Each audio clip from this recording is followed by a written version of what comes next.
Si est-il l'été, comme beaucoup de Français, Emmanuel Macron veut profiter du soleil et de la chaleur. Si est-il au fort de Brégançon qu'il s'est rendu, accompagné de son épouse. Un repos dont il compte bien profiter. Toutefois, celui-ci ne passe pas inaperçu et le président de la République ne fait pas l'unanimité. Ce mardi 9 août, c'est Sandrine Rousseau qui a pris la parole sur son compte Twitter. La raison ? La sortie en jet ski du chef de l'État dévoilée par Voici et qu'elle a souhaité dénoncer.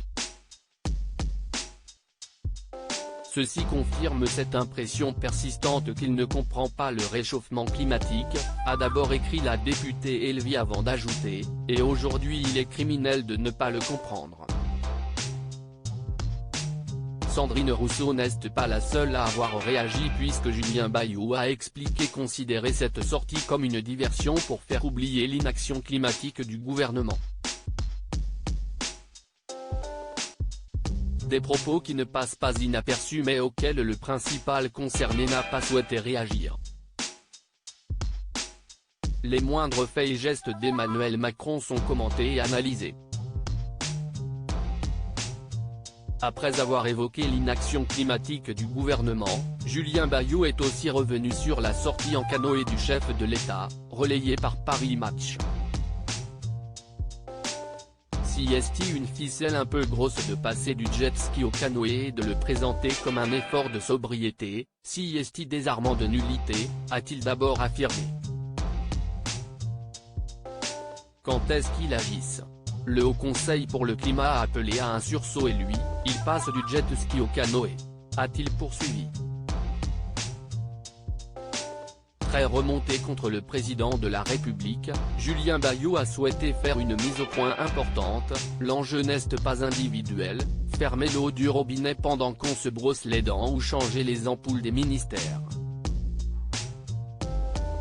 Deux photos qui ont rapidement fait beaucoup parler mais auxquelles ni l'épouse de Brigitte Macron ni l'Élysée, contactée par l'AFP, n'a souhaité apporter de précision. Emmanuel Macron, est-il en contact avec le gouvernement ? En vacances à Brégançon, le chef de l'État n'oublie pas pour autant ses responsabilités. Comme l'a révélé Le Figaro, il est en contact avec Elisabeth Borne, la première ministre. Brégançon, si est-il Élysée-sur-Mer. Si est-il un endroit où l'on peut non seulement continuer à travailler, mais aussi gérer ses crises, a indiqué un conseiller d'Emmanuel Macron avant d'ajouter, le président et Elisabeth Borne sont en contact quotidien et permanent.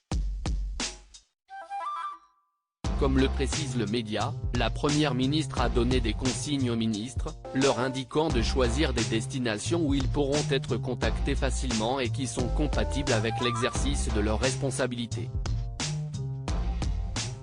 Si est-il seulement le 24 août qu'ils reviendront à l'Élysée afin d'assister au Conseil des ministres de rentrée.